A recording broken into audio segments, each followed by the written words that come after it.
표적으로, 죄송해요. 표적으로 증거하고, 두 번째가 이제 말씀으로 증거합니다.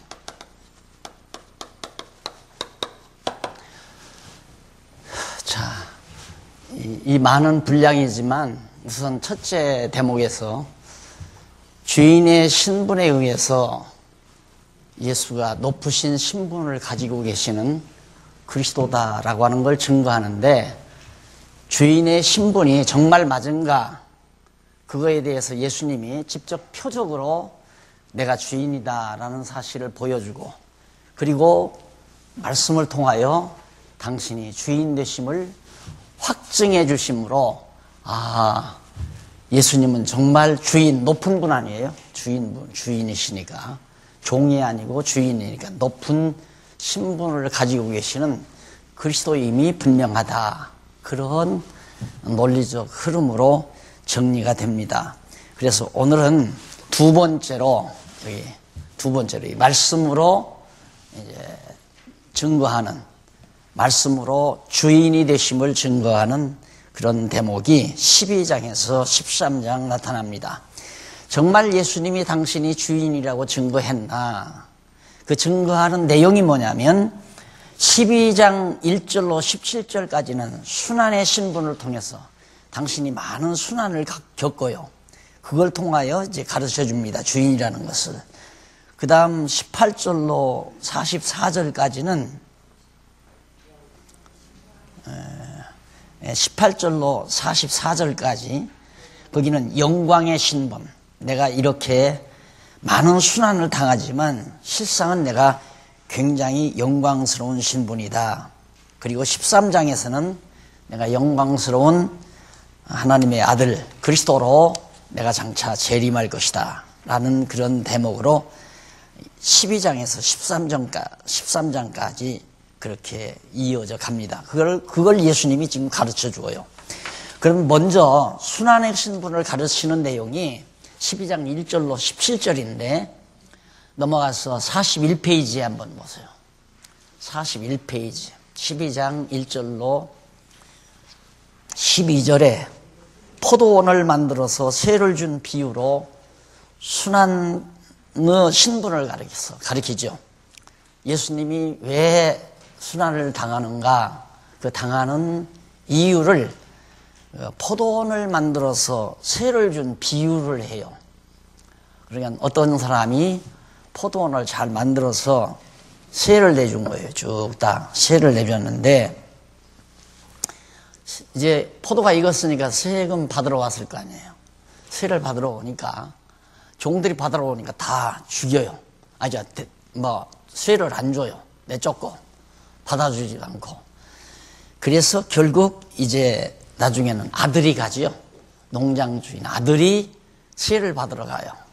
그러니까 그 새를 받아서 이제 경작하는 사람들이, 야, 저 인간이 이 포도원을 상속할 자다, 상속받을 자다. 아버지 것이니까 아들이 상속을 받을 거 아니에요. 상속받을 거니까 저 인간만 죽여버리면, 저 아들을 죽여버리면 이 포도원은 우리 것이다. 이렇게 생각한다는 얘기죠.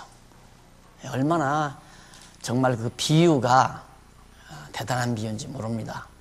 포도원이라는 것은 하나님께서 이 세상을 창조해 놓으시고 주관하시는 거거든요. 이것을 누구에게 맡겼느냐 하면 바리새인과 서기관과 사두개인들에게 맡겨놓은 거예요. 그들에게. 그 당시에는 이제 유대인 이스라엘 교회가 하나님의 택한 백성이니까 맡겨놨는데, 하나님께서 선지자들을 보내면 때려 죽이고 괴롭히고, 그러다가 마지막에 하나님의 아들 되시는 예수 그리스도가 오니까 예수를 십자가에 못 박아 죽일 것을 이 포도원 비유를 통해서 얘기해 준 거란 말입니다. 그러면 이것은 가르치는, 비유를 통해서 가르치지만 예수님의 예언과 같은 거죠. 예수님께서 예언한 대로 그대로 되어지잖아요. 그러니까 무슨 얘기냐면 예수님은 포도원 주인이다. 주인됨을 말씀을 통해서 가르치다. 맞죠? 이런 것을 찾아내야 한다 이 말입니다. 성경 공부는 뭘까? 어떻게 해야 성경 공부인가? 지금 제가 핵심을 짚어서 딱딱 짚어주는 그걸 찾아 발견해야 돼요. 그러니까 내가 자꾸 과거 가르친 방법이 후회스럽다는 말은 너무 간단하고 심플하고 명쾌한 걸 왜 그렇게 많이 늘어났는가. 이게 한없이 여러분들에게 미안하기도 하고 때로는 괴롭기까지 해요. 내가 진즉이 그렇게 가르쳤으면 지금 이 자리도 제가 안 가르칠 거예요. 아마 여러분들끼리 서로 그냥 담소하면서도 얼마든지 가르칠 수 있는 거거든요. 그러니까 복음 전도라고 하는 것은 어떤 이렇게 고정된 공간 만들어 놓고 고정된 시간에 고정된 사람이 특수하게 이렇게 선출된 그런 사람이 그 사람만 계속해서 가르치는 게 아니라 그냥 깨닫고 분명하게 믿는 사람들이 자기 동료에게, 친구에게, 자녀들에게 그냥 풀뿌리처럼 쫙 그렇게 뻗어나가야 돼요. 그래야 정상적인 기독교가 되는 겁니다. 근데 이게 다 정말 특수화시켜요. 특수하게 다 특정화시킨단 말입니다. 그래서 내가 진즉부터 이렇게 했으면 여러분들도 너무 쉬웠을 거 아니에요. 가르치기도 쉽고 얼마나 좋아요. 10장부터 46장, 46절부터 16장까지가 높은 신분인데 우선 첫째로 주인의 신분. 주인이 높은 신분이니까 주인의 신분을 가르치는데 뭘로? 표적으로. 이건 지난 시간에 배웠어요. 오늘은 말씀으로 가르치는데 예수님께서 포도원 비유의 말씀을 통해서 당신이 내가 주인이다. 내가 이 포도원 주인의 아들이다 그 말이에요. 그래서 이놈들이 이 포도원을 뺏으려고 나를 죽인다. 예수님을 죽일 거다. 지금 그 얘기 아닙니까? 이게 세상은 모두가 다 정복하려고 해요. 다 정복하려고. 지금도 여기 하나님은 또 그걸 이용을 하시는 것 같아요. 중국에서 지금 와서 강의 받고 있잖아요. 이 사람들도 꿈이 부풀었어요. 중국 그리고 나가서 파키스탄, 아프가니스탄 온 세계를 다 정복하고 싶은 끝없이 인간은 정복력을 가지고 있어요. 그냥 하나님이 하시는 대로 쓰임받으면 되는데 그냥 어떻게든지 자기가 다 지배하고 다스리고 내가 대장 노릇하고 대빵 노릇하고 싶은 생각, 이것이 정말 인간에게서 끊임없이 지속이 돼요. 그것이 교회를 부패하게 만들고 타락시키게 되고, 예수님이 그 포도원의 주인인데, 이 세상의 주인인데, 이 세상을 지배하고 다스릴 만왕의 왕이 예수님이신데 왜 인간들이 서로 세계 정복을 꿈꾸느냐 이 말이에요. 왜 우리가 사는 세상이 이렇게 불안합니까? 서로 정복하려니까 불안하죠. 미국은 중국에게 정복 안 당하고 중국은 미국 정복 안 당하려고 그러고, 정복 안 당하려고만 해도 괜찮은데 정복하려고 하니까 문제가 되는 거죠. 이거는 어쩔 수가 없어요. 타락한 인간 사회에서. 그래서 교회 안에도 이게 끝없이 작용이 돼요.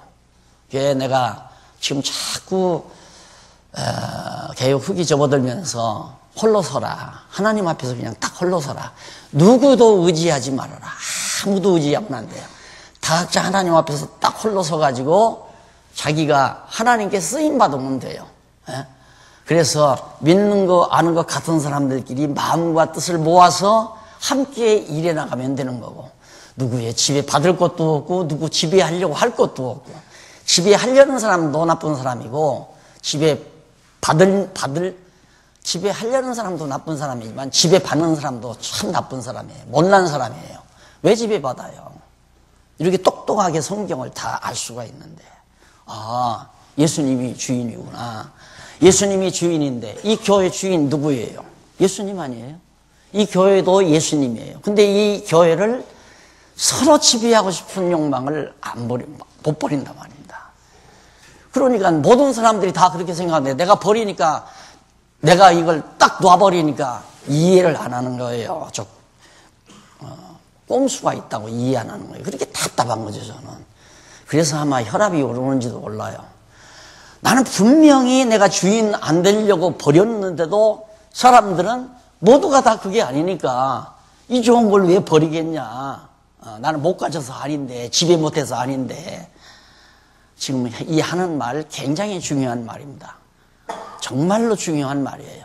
나 죽더라도 잊어버리지 말고 기억하십시오. 아무에게도 지배받지 말고 누구에게도 의존하지 말고, 누구에게도 의존하지 아니한 방법은 성경을 여러분 스스로가 똑바로 아는 거예요.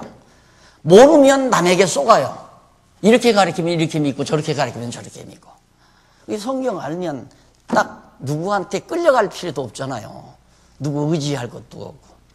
그래서 지금 제가 가끔 높은 소리 나는 이유는 그렇게 하면 안 되는데, 이건 아닌데, 교회는 그러면 안 되는데, 이러다 보니까 안타까우니까 하는 것 뿐이고, 뭐 안 되는 건 할 수 없는 거죠. 하나님께서 다 또 그렇게 이끌어 가시는 거니까. 어쨌든 주인은 오직 예수 그리스도 한 분뿐이다. 더더군다나 이 세상 주인도 예수님이실 뿐만 아니라 택한 백성들이 모여서 살아가고 있는 이 교회도 주님의 것이에요. 아무도 주인이 될 수가 없어요. 다만 우리는 쓰임받는 것뿐이지. 자, 그래서 그 포도원 비유로 말씀하시고 13절로부터 17절까지 세에 관한 물음에 대해서 답변을 합니다. 이 고약한 사람들이 예수님을 어떻게든 책잡으려고, 저희가 13절이면 저희가 예수의 말씀을 책잡으려 하여 바리새인과 헤롯 땅 중에서, 이 바리새인과 헤롯은 한 통속이에요.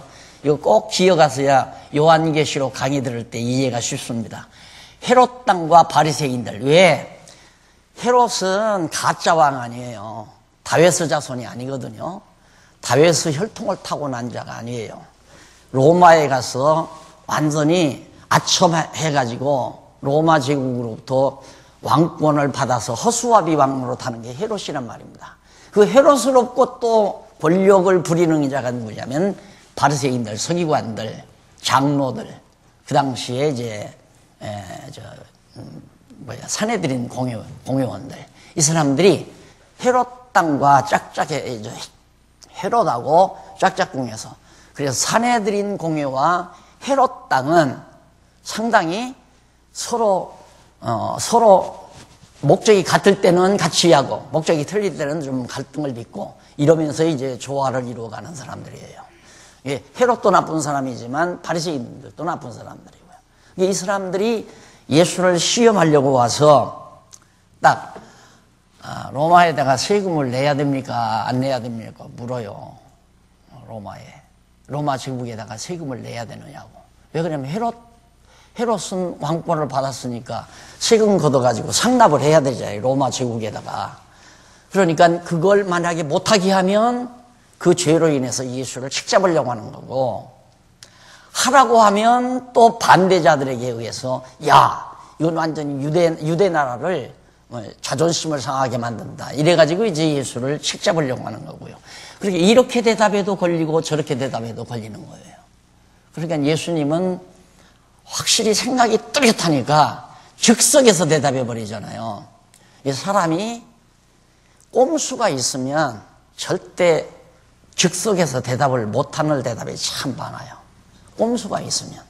그러나 분명한 객관적인 원리가 있으면 즉서가 아니라 촌치를 다투지 않고 대답할 수 있어요. 확실하게 답변할 수 있단 말입니다. 예수님 바로 답변하잖아요. 돈 갖고 와봐라 이거예요. 가보니까 거기 가이사 조각이 있잖아요. 돈에. 이거 누구 거냐 그러니까 가이사 거다. 가이사 거 가이사에게 갖다 주어라. 그리고 하나님 것은 하나님께 드려라. 하나님 것 하나님께 드리라는 말은 너희들 날 잡아서 제물로 하나님 앞에 영원한 제물로 드리라 그 말이에요. 예수님의 심정은. 그러니까 그 깊은 말을, 예수님의 깊은 말을 누가 어떻게 알아듣겠습니까? 무슨 소리인지. 예? 그럼 감히 예수님을 건들 수가 없고요. 예수님을 책잡을 수가 없어요. 어디 책잡을 수가. 마지막 오늘 이제 돌아가시는 장면 나오지만 책잡혀서 억지로 책잡는 거예요. 완전히 무대뽀로 그냥 막 덮어 씌워서 예수를 죽인 거지, 예수님이 정말 무슨 죄가 있어서 죽은 게 아니란 말입니다. 그래서 그것도 역시 하나님의 뜻대로 된 거지만, 말씀을 통해서 아까 포도원 비유를 통해서 주인의 아들, 내가 주인이다, 포도원 주인이다, 이걸 말했고, 여기서는 역시 나는 하나님의 것이니까, 내가 하나님의 소유다. 하나님의 소유니까 하나님께 드려라. 가이사는 너희들의 주인이지만 나는 하나님의 소유로서 하나님의 아들이다. 구속주다. 이것을 분명하게 주인임을 밝혀주는 비유가 바로 17절까지 나옵니다. 그 다음 12장 18절에 보면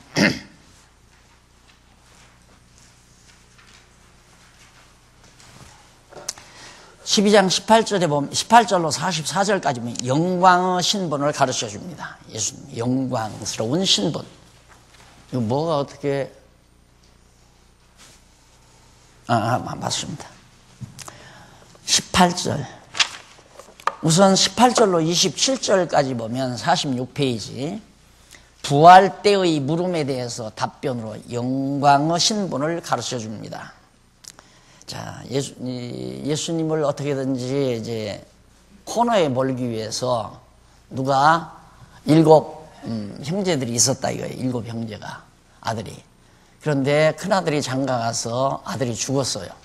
그러면 유대법에 의해서 동생이 대를 잇게 돼 있어요. 동생이. 그래서 이제 형수하고 동생하고 살죠. 동생이 또 죽었어요. 그 다음 살아요. 마지막 7째까지 다 그 형수, 한 여자하고 산 거예요. 그랬는데 이 다음 부활 때 도대체 누구의 아내가 되느냐고 물어요. 그러니까 예수님께서 너희가 오해해도 보통 오해한 게 아니다. 우리들도 그런 오해 많이 하잖아요. 아이고, 저 지겨운 인간하고 또 천국 가서 어떻게 살아. 이런 사람들도 있을 거고요. 또, 야, 천국 가서 저 인간하고 떨어지면 어떻게 하나. 이런 생각을 하는 사람도 있을 거고요. 근데 예수님의 말씀은 간단해요. 천국에는 남자, 여자가 없다. 천사와 같아서 그냥 한 몸이다 이거예요. 한 몸. 성별이 있는 게 아니고. 있다면 그리스도의 신부로서의 성별이죠. 근데 그리스도의 신부도 그리스도와 한 몸 되어버렸기 때문에 엄밀히 말하면 이런 데서 이제 영원한 것에 대한, 영원이란 도대체 무엇인가에 대한 개념을 조금 가지면 이해가 참 쉽습니다. 그리스도가 나고 내가 그리스도고. 이래서 사람들이 아차하면 내가 예수다 이러고 나오는 거예요. 내가 예수는 아니잖아요. 예수 그리스도 안에서 사는 예수님의 지체죠. 그래서 예수님이 바로 부활 때에는 절대 그렇게 남자와 여자가 따로 있는 거 아니라 천사와 같이 영광스러운 몸을 가지고 있는 것이다. 그러면서 그렇게 답변을 하자 그 38절에 보면 38절이 아니고 32절에 한번 32절 서기관이 가로되 선생님이여 옳소이다. 하나님은 한 분이시요 그 외에 다른 이가 없다 하신 말씀이 참이니이다. 하나님은 한 분뿐이다. 정말 맞는 얘기입니다. 그러면서 또 마음을 다하고 지혜를 다하고 힘을 다하여 하나님을 사랑하는 것과 또 이웃을 제 몸같이 사랑하는 것이 전체로 드리는 모든 번제물과 기타 제물보다 나으니이다. 라고 그렇게 서기관이 대답을 물어요. 답변 말을 해요. 그 말을 왜 했냐면 예수님이 너무 그 부활에 대한, 서기관들은 원래 부활이 없다고 주장하는 사람들이거든요. 부활을 부인하는 사람이에요. 그런데 그 부활에 대해서 바리새인이 질문하는 질문을 너무 깔끔하게 답변을 하니까 서기관이 흔들렸어요. 서기관이 정말 맞는 얘기다. 그 부활이 있는가? 이렇게 이제 접근하면서 예수님에게 당신 말이 옳습니다. 그러면서 이제 얘기를 했단 말입니다. 그러니까 예수님께서 34절에서 핵심은 여기에 있어요. 예수께서 그 지혜 있게 대답함을 보시고 이르시되 네가 하나님의 나라에 멀지 않도다 하시니 그 후에 감히 묻는 자가 없도다. 아니 예수님 당신이 뭔데 하나님 나라에 멀지 않다. 하나님 나라에 가까이 왔다 내가. 너 지금 마음이 돌이켜서 돌아섰다 이 말이에요. 내가 과거에는 부활을 부인하고 사두개인으로서 못된 짓만 했는데 오늘 내 이 말을 듣고 내가 지금 전향을 했다. 하나님 나라로 가까이 왔다 이 말이에요. 그 말은 뭐예요? 예수님 자신이 하나님 나라의 주인이라는 이야기 아니에요. 주인이니까 가까이 왔다고. 그렇게 예수님 편으로 가까이 왔다 이 말이에요. 이런 것이 바로 성경을 보아나가는 맥이에요.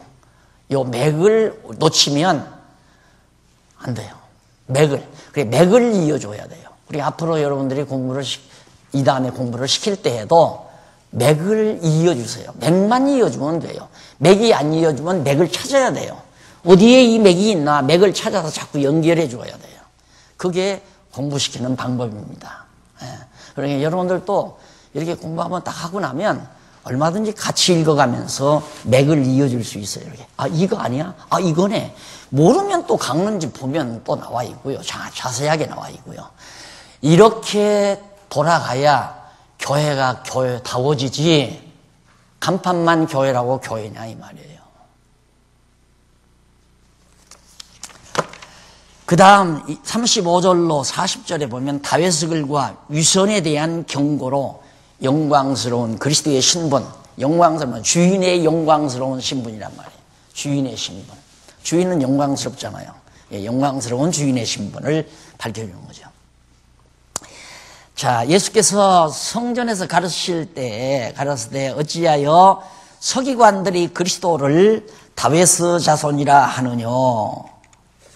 예수님께서 이제 문제 제기를 해요. 서기관들이 예수가 다윗의 자손이다 그렇게 말을 하는데 다윗이 성령에 감동하여 친히 말하되 주께서 내 주께 이르시되 내가 네 원수를 발 아래 둘 때까지 내 우편에 앉았으라 하였느니라. 아니 다윗의 자손이라면 어떻게 다윗의 자손인 주께서 다윗에게 주라고 말할 수가 있느냐. 말이 안 되지 않느냐 이 말이에요. 그러니까 이게 어울리지 않다 이 말이죠. 그러면 37절 다윗이 그리스도를 주라 하였은즉 어찌 그의 자손이 되겠느냐. 다윗이 그리스도를 주라고 했는데 어떻게 주가 다윗의 자손이 될 수가 있느냐 이거죠. 반대로 그리스도의 주가 다윗이 돼야 되지. 지금 예수님이 그렇게 문제제기를 던진 거예요. 문제제기를 한 거예요.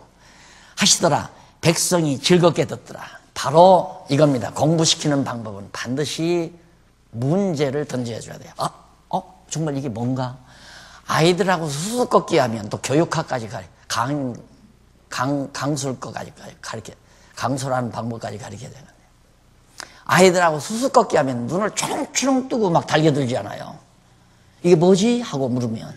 그러니까 지금 여러분들에게 써주는 것도 도대체 높은 신분에 의한 성취를 했다는데 어떻게 높은 주인의 신분, 예수님이 주인이라는데 왜 예수님이 주인인가? 어떻게 해서 주인인가? 예수님이 표적을 통해서 증거했다. 말씀을 통해서 증거했다. 그래서 딱딱딱딱 핵심을 집어서 맥을 찾아서 연결해 주니까 아주 쉽게 파악해 들어가잖아요. 예수님의 교육 방법도 바로 그거예요. 문제 제기를 했어요. 어떻게 서기관들은 말하기를 예수가 다윗의 자손이 틀렸다는 말은 아니에요. 예, 육신적으로는 다윗의 자손으로 오셨죠. 그러나 영적으로는 신령한 의미에서는 당연히 다윗의 주지요. 하나님이니까 예수 그리스도가 진짜 영원한 주인이시니까 다윗의 주인이죠. 그렇잖아요. 그러니까 그런 문제를 던지니까 백성들이 아주 흥미롭게 듣기 시작했어요. 그래서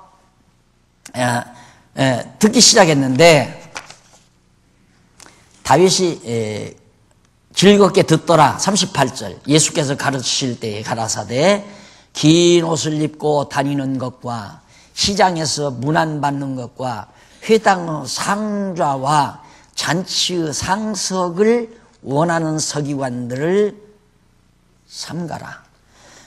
이걸 보면 꼭 과거다 같아요. 나는 이렇게 되려고 한 게 아니라 여러분들이 나를 그렇게 만들었어요. 그래서 내가 저 의자들 여기다 놨다가 저로 내려놨는데도 저것도 또 별나게 생각하더라고요. 그래서 요즘에는 여기 앉다가 또 저기 앉잖아요, 내가. 사람이 사람을 다 버려놔요. 자꾸 치받아서, 이렇게. 치받쳐서. 그러니까 자기가 위대한지 몰랐는데 사람들이 자꾸 나를 위대하게 만들어 주어요. 그러니까 위대하다고 벌벌 기어 올라간다, 이 말이에요. 제가 20대 초반에 농촌운동 하면서 학생들에게 그걸 늘 가르쳤어요. 사람들이 자꾸 추킨다고 해서 올라가지 말아라. 그리고 깎아내린다고 해서 내려오지도 말라. 네 자리를 네가 찾아서 그냥 살아라. 그게 참 중요한 것이다. 올라가면 한없이 올라가요. 그러니까 박수 치면 한없이 올라가잖아요. 그게 연예인이에요, 연예인. 박수 소리가 크면 연예인들은 인기가 점점 상승하잖아요. 인기 떨어질 때 병나고 말잖아요. 인생은 그렇게 사는 거 아니거든요. 그러니까 한국 교회는 누가 망쳐놓는가? 무식한 교인들이 다 망쳐놨어요. 자기 자신을 찾지를 못하고 자꾸 누구 하나를 위대하게 만들어 놔야 마음의 안정이 돼요. 모든 세상이 다 그렇습니다. 대통령 마음에 드는 사람 앉아놔야 안심하고, 어느 단체를 해도 어느 사람 하나 대장으로 만들어 놔야 뭔가 조직이 살리고 잘 되는 것 같고, 그러다 보니까 교회도 하나 위대하게 만들어 놓고, 이번에 빵떡 모자 쓴 할아버지 오잖아요. 그 할아버지 하나 위대하게 올려놓고 온 세계 캐톨릭 신자들이 다 그냥 시무럽고 의기양양하고, 이게 참 볼품 사납고, 그렇게 하려는 사람도 참 치졸한 인간이고, 그냥 그리스도인으로서 정당하게 사는 방법은 그냥 하나님 앞에서 자기 찾고 사는 거예요. 그게 제일 정상적인 삶이라는 거 아셔야 돼요. 누가 날 존경 안 한다고, 그것도 열받는 사람도 바보 멍충이에요. 왜 누가 누구를 존경해요? 누가 누구를 존경하느냐 말입니다. 존경은 자기가 만드는 거예요. 자기가 만들어도 존경을 그냥 받고 올라서면 안 돼요. 올라가면 안 된단 말이에요. 존경하면 그냥 존경하는 사람이 좋은 것이지, 존경받으면 받는 사람이 좋아하는 건 바보멍충이에요. 야, 저 사람이 날 존경한다. 받는 사람이 기뻐하고 좋아하는 건 바보멍충이란 말입니다. 정말 자기의 선배라든가 자기의 부모님이라든가 이런 분들을 중심으로 정말 깨끗한 마음으로 존경심을 가지고 있는 거, 효심을 가지고 있는 거, 다 아름다운 거죠. 그건 아름답지만, 그런다고 해서 제잘났다고 벌벌 기어 올라가는 건 정말 치졸하고 못난 인간이란 말입니다. 하나님 앞에서 자기를 생각하고 살아야지. 하나님 앞에서는 제자나 선배나 똑같아요. 부모나 자식이나 똑같아요. 이것이 진짜 하나님을 발견하고 사는 사람이죠. 그러니까 예수님께서 바로 그간에 너희들 조심해라. 누구를? 긴 옷 입은 사람들. 예, 후드 입은 사람들 조심해야 돼요. 가운 입은 사람들. 그래, 난 초기부터 벗었죠. 내가 잘났다는 얘기가 아니라 나는 이런 걸 보면서, 성경을 보면서 컸기 때문에 그건 아니다라고 해서, 그거 안 입으면 또 목사 안수 안 준대요. 그거 안 받아도 아무렇지도 않은 걸 공연히 그때 그냥 기를 쓰고 받으려고. 왜? 목사가 가르치면 더 잘 공부할까봐. 옷을 입고 다니는 것과, 그 다음 긴 옷을 입고 다니는 것과, 시장에서 문안 받는 것과, 회당의 상좌, 저 높은 자리죠. 상좌에, 상좌는 아니지만 낮게 놨으니까 높은 자리는 저 위에가 높은 자리죠. 위에가. 상좌와 잔치의 상석을 원하는 서기관들. 내가 점심 먹으러 식당에 가면 제일 망설이는 게 어디 앉느냐. 자꾸 날 가운데 앉히려고 그래요. 나는 모서리 앉으려고 그러는데. 모서리 아니라, 목사님하고 할 얘기가 있으니까 지금 가운데로 앉으라고. 그러면 할 수 없이 가운데에 앉지만 대부분은 제가 모서리 앉습니다. 어디든지 높은 자리에 앉으려고, 인간은. 끝없이 높은 자리를 찾아요. 그러면 신앙생활 할 거 없어요. 뭐로 신앙생활해요? 내가 하나님을 발견하고 산다고 하는 것은 높은 자리, 낮은 자리 없어요. 좋은 것, 나쁜 것도 없고, 미운 것, 고운 것도 없고, 남자와 여자도 없고, 먼 것, 가까운 것도 없고, 맞지요? 예? 종교인이 된다는 건 바로 그런 삶이에요. 그래서 이런 일을 내가 그런 욕심은 있어요. 어떻게든지 좀 그런 교회가 순수하게 좀 됐으면. 물론 지금 불만스러운 건 아니지만은 더 좀 깔끔하고 더 좋아졌으면 하는 소망은 뭐 욕심이라기보다도 그런 소원을 가지고 살죠. 어떻게든지 모든 성도가 바보 안 되고 떳떳하게 하나님 앞에서 자기를 찾고 그렇게 힘있게 살아가기를 바라고, 돈 좀 없다고 해서 기죽고, 돈 좀 많다고 해서 의시되고, 얼굴 잘났다고 해서 뻔질하고, 못생겼다고 해서 움츠러들고, 이런 거 없이 누가 뭐라 해도 나는 하나님의 인정받는 하나님의 자녀라고 하는 이 뿌듯함을 가지고 어떤 환난과 역경도 이겨내며 사는 성도, 그런 성도들이 모여 있는 아름다운 교회, 이것이 제가 바라는 간절한 교회입니다. 자, 이들 조심하라고 예수님이 당부시켜요. 왜? 그 사람들이 다 종교 부패시키니까. 한국교회 누가 부패시켰나요? 전부 잘난 사람들이 부패시킨 거예요.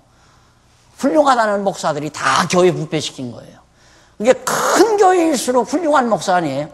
큰 교회가 다 지금 다 무너나잖아요. 작은 거래, 우리 장안중앙교회는 안 무너나고.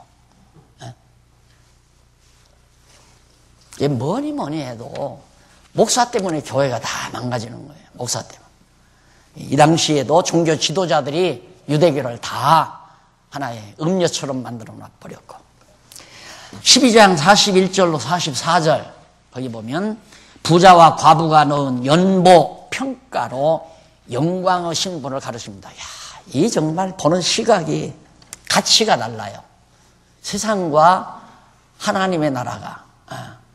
이 세상은 액수를 따져요. 액수. 제가 지교회 가입 신청서 서류를 이제 좀 시간을 내 가지고 작년에 어떻게든 그걸 해보려다가 못 하고서 금년에 지금 일찍 탈고하고 그래 만드는데, 할 수 없이 그래도 교인이 몇 명이나 되는 건 알아야 되잖아요. 그래서 작년부 교인이 몇 명이고 학생부가 몇 명인가 이걸 쓰다가 보니까 이걸 숫자를 꼭 따져야 되나 이런 생각을 많이 했어요. 그런데 아니 혼자서 교회 한다고 나 장로하 갔다고 하면 그거 어떻게 할 거예요 또. 안 그래요? 자기 혼자서 장로하고 싶어서 내가 교회 하나 세우겠다 이러면 또 안 되잖아요. 그래서 그래도 성경에 보면 두세 명은 돼야죠. 두세 명은 교회가 되려면. 이게 한 가정도 교회예요.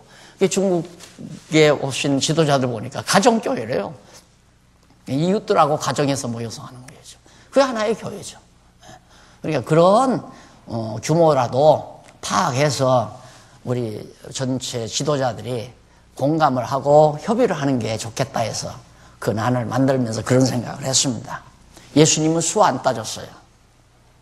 수 안 따지고 부자가 내는 연보 돈 많죠. 그러나 과부가 내는 연보는 오늘 생활비, 예를 들어서 오늘 생활비 5,000원인데 5,000원을 몽땅 갖다가 연복교회에 집어넣었다. 전 생활비를 다 냈다 이거예요. 하나님의 나라에서는 그게 큰 거다 이거예요. 예, 바로 평가는 주인이 하잖아요. 그렇죠? 주인. 어떻게 과부가 낸 적은 동전 한 푼이 더 크다고 평가를 하는가? 당신이 하나님 나라 주인이 아니라면.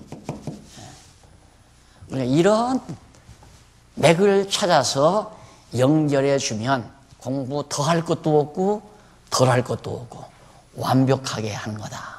그럼 여기까지 만들어도 맞다. 주인님이 맞다. 야, 주인이기 때문에 높으신 신분을 가지고 계신 그리스도가 맞다. 아, 예수는 정말 그리스도로구나. 그러면 됐죠. 오늘 공부 그만했으면 딱 좋겠는데 2시간 약속이 됐으니까 해야죠, 하기는. 공부 뭐 더 할 거 있어요?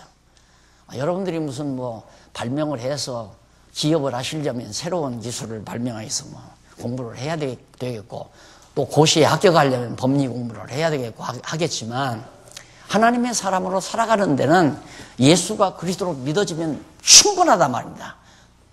그걸로 완전하다 이 말이에요. 그래서 거듭 강조하지만 충족성, 완전성, 성경의 충족성, 완전성, 충족하고 완전하다. 뭐에? 예수를 그리스도로 알고 믿고 하나님을 여호와로 깨달아 경외하는데 전혀 모자람이 없다 하는 얘기예요. 제가 책을 이렇게 20권이나 썼지만 알고 보면 간단하게 점 하나라니까. 딱 점 하나. 알고 보면. 그 점 하나가 되기까지 좀 성경을 풀어서 설명하다 보니까 이렇게 20년 세월을 이렇게 보내고 말았어요. 그러니까 여러분 필요할 때 참고하셔서 더 이상 방황하지 말고, 더 이상 자꾸 뭔가 들으려고, 뭔가 더 알려고 하지 말고, 신앙적으로 하는 얘기입니다. 신앙적으로. 세상적으로는 요리도 더 알아야 되고, 요리 기술도, 또 회계법도 더 알아야 되고, 재테크도 더 알아야 되고, 사회 상식도 알아야 되고, 많지요, 알 건. 그러나 신앙적으로는 성경 알면 완벽하다. 그래서 우리 목사님들, 그리고 이제 여러분들이 정말 세상과 신학, 학문 세계와 싸우려면 자연과학도 하고, 인문과학도 하고, 사회과학도 하고, 거듭 얘기지만, 신학도 하고, 일반 잘못된 엉터리 같은 신학도 배워야, 야, 이 엉터리다 하고 그들에게 공격하고, 이제 배웠으면 글이라도 하나 써야 돼요. 신학반에 들어가서 신학 공부 딱 했으면 제목 딱 잡아서 꼭 가운을 입어야 하는가, 이렇게 제목을 정해서라도 하나 써야 되잖아요. 공부하면 뭐예요? 그렇게 공격은 안 하고, 저 목사는 또 가운 입었다. 웃겨. 그러려고? 그러려고 하네. 그건 아니잖아요. 아니면 그거 아니지 않느냐. 사정하면서 좀 벗으면 어떤가. 나 이제 앞으로 하려고 그래요. 나 글 다 썼잖아요. 이제 신문에 글도 쓰고, 자잘부리한 것들 더 좀 쓰고 하는데, 배웠으면 해야죠. 싸워야죠. 잘못된 거 있으면 자꾸 지적해 줘야 되고, 안 그래요? 옳은 걸로 알려줘야 되고, 잘나서 알려주는 게 아니라 같이 잘하자고 알려주는 거예요. 그 다음 재난의 시작이 될 때의 징조, 재림의 신분을 가르쳐 줍니다. 예수님이 장차 구름 타고 오실 분이다. 이게 높은 분이니까 구름 타고 재림하실 분이다. 재림하실 높으신 분. 자, 13장 1절로 8절에 보면 재난이 시작될 때의 징조에 대해서 말해줍니다. 예수께서 성전에서 나가실 때 제자 중 하나가 가로되 선생님이요, 보소서 이 돌들이 어떠하며 이 건물들이 어떠하나이까. 이 헤롯이 엄밀히만 사기꾼이에요. 로마 제국으로부터 권력을 이렇게 첨부받아가지고 왕권을 받아요. 로마 제국으로는 좋죠. 다 하나 딱 내서가지고 너희만 잘 유대인들 잘 다스려가지고 세금 잘 걷어 돈만 많이 상납해라. 그거니까 로마 제국주의자들은. 헤롯이 그 짓을 했단 말입니다. 유대인으로서. 가가지고 로마 왕권 받아가지고 어떻게 했느냐면 유대인들의 마음을 살려니까 성전을 갖다가 에스라가 지었을 때 성전을 다 헐어버리고 헤롯이 자기가 더 막 엄청나게 백성들 다 늑탈에다 걷는데 못할 건 뭐 있어요. 그 어려운 시절 막 공장에 가서 돈 벌어서 살던 아가씨들, 그 시절에 얼마나 돈을 벌었으면 막 큰 고래등대기 같은 건물들을 짓고 교회들이 그렇게 발전했겠습니까? 그러니까 똑같은 거예요. 헤롯이 그렇게 백성들로부터 늑탈에다가 헤롯 성전 웅장하게 지어놨어요. 그러니까 유대인들, 바리새인들 이놈들은 또 그게 자랑스럽죠. 와, 우리 여호와 하나님을 저기에 모시고 있다 해가지고 예수님 오니까 이 돌 보십시오. 이 돌 하나하나 얼마나 웅장하고 아름답습니까? 이 건물은 어떻습니까? 라고 딱 자랑하니까 생각이 다르잖아요. 완전히 생각이 다른 거야. 진리를 깨달으면 완전히 생각이 달라져 버려요. 그냥 보통 생각하고는 전혀 달라져 버린단 말입니다. 그래야 이 변화된 거 아니에요. 과거에 하나님 몰랐을 때 좋았던 것이 하나님 알고 보면 싫어지고, 과거에 귀하다고 생각했던 것이 천하게 보여지고, 그렇게 달라진단 말입니다. 유대인들은 그걸 자랑 삼아서 했는데 예수님은 헐어버리라. 돌 하나 돌 위에 돈 놓이지 않게 다 헐라. 헐어질 때가 온다. 다 이거 다 돌 하나 돌 위에 돈 놓이지 않게 다 흘릴 때가 있다. 그리고 예수님께서 말했다. 예수께서 감람산에서 3절에 보면, 예수께서 감람산에서 성전을 마주 대하여 앉으셨을 때 베드로와 야고보와 요한과 안드레가 조용히 와서 물어요. 우리에게 가르쳐 주십시오. 어느 때에 이런 일이 있겠사오며, 언제 이 헤롯 성전이 이게 언제 이거 다 무너집니까? 라고 묻는단 말입니다. 그러니까 예수님께서 5절에서 말하죠.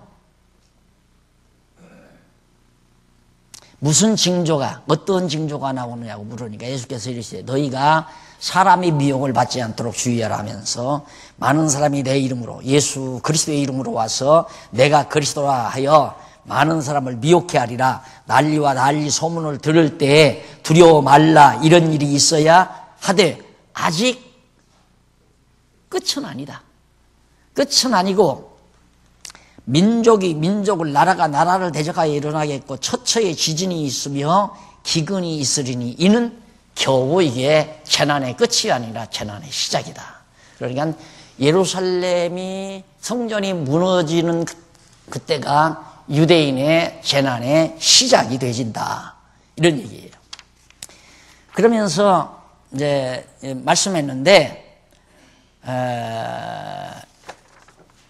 넘어가서 우리 7254페이지 넘어가서 중간쯤 보면 딱 중간입니다. 딱 중간, 여기 재난의 시작은 나오죠? 찾으셨어요?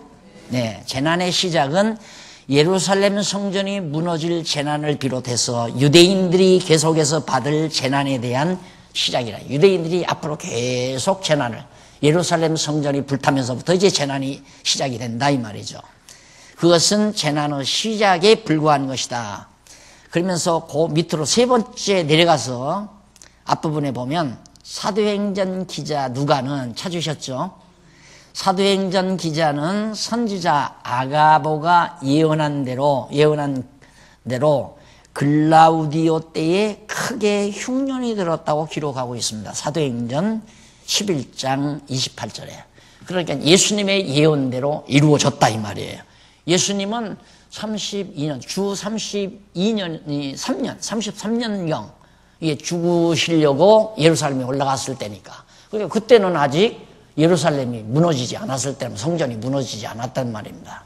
로마가 주전 64년에, BC 64년에 로마가 유대를 점령하기는 했지만 예루살렘은 그냥 놔둔 거예요, 성전은. 예루살렘 성전이 그냥 있죠. 그런데 예루살렘 성전이 주 70년에 망하잖아요. 그러니까 예수님이 살아계셨을 때는 성전이 안 무너졌죠. 33년이니까. 그래서 크게 흉년이 들었다. 사도행전 그 이유니까. 누가가 썼으니까. 그리고 유대의 역사학자 요세푸스라는 사람은 예루살렘 멸망 AD 70년 직전까지 수없는 난리와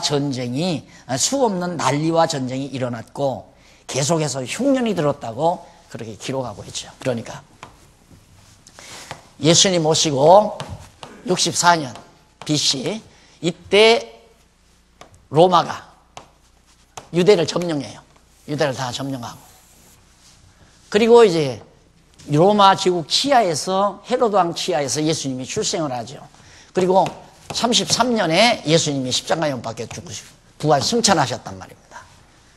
그리고 이제 사도행전 역사가 나오는데 예수님이 이때 이제 예루살렘 멸망, 그때가 70년이죠.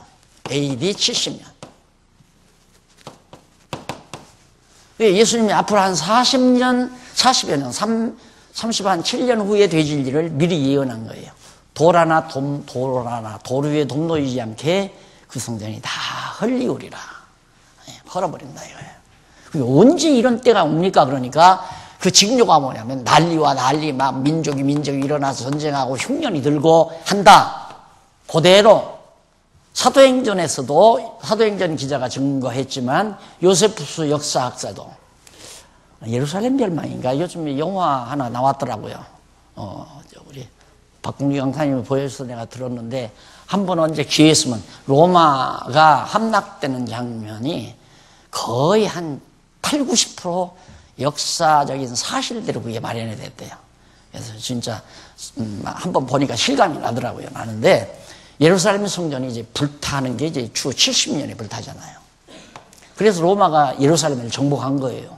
그리고 그 이후에 132년에 AD 이때 이제 완전히 천지사방으로 다 유대인들이 여기 완전히 함락식 완전히 파멸시켜버리는 예루살렘 성곽을 완전히 파멸시키는 이게 이제 계속해서 역사가 이어지죠. 요 연대는 64년, 70년, 132년 이번 여름에 요한계시록 강의할 때 중요한 연대로 등장을 합니다. 잘 기억해 두시면 공부하실 때 도움이 되실 거예요. 자, 그래서 이제 그대로 이루어졌는데 13장 9절로 13절에 보면 환난 전에 일어날 징조에 대한 예언으로 신분을 가르쳐 줍니다. 환난 전에 여러 가지 징조가 일어난다. 앞에서 다 말해줬죠. 그러니까 너희는 조심하라. 사람들이 너희를 공유에 넘겨주고 막 잡아다가 넘겨주고 서로 끌어가고 이런 일들이 벌어진다. 그러면서 그때 붙들려가도 무슨 말 할 거 걱정하지 하나도 하지 말아라. 그때마다 성령께서 너희에게 할 말을 기억나게 해서 할 수 있도록 해 주실 것이다.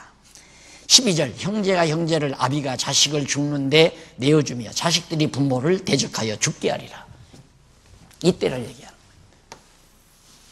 지금 예수님의 징조에 대해서 예루살렘 멸망 징조에 대해서 지금 밝혀주는 거니까 13절까지 다 지나간 일이에요. 그 다음에 14절로 23절까지 보면 환난 날에 대처할 방안을 지시하므로 환난을 어떻게 대처할 거냐. 절대 멸망에 가증한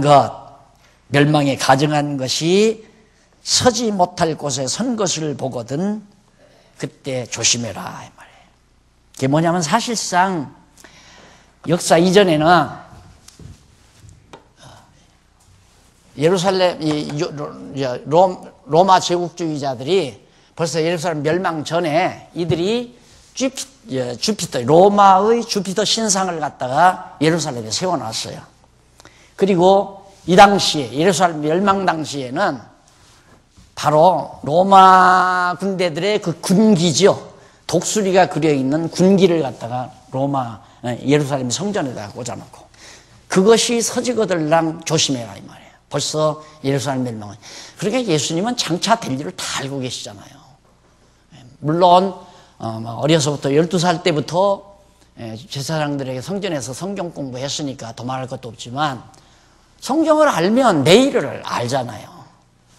이 세상 돌아가는 게 보인단 말입니다. 성경을 알면. 그래서 어떻게 살아야 한다는 것도 당연히 알게 돼 있고요.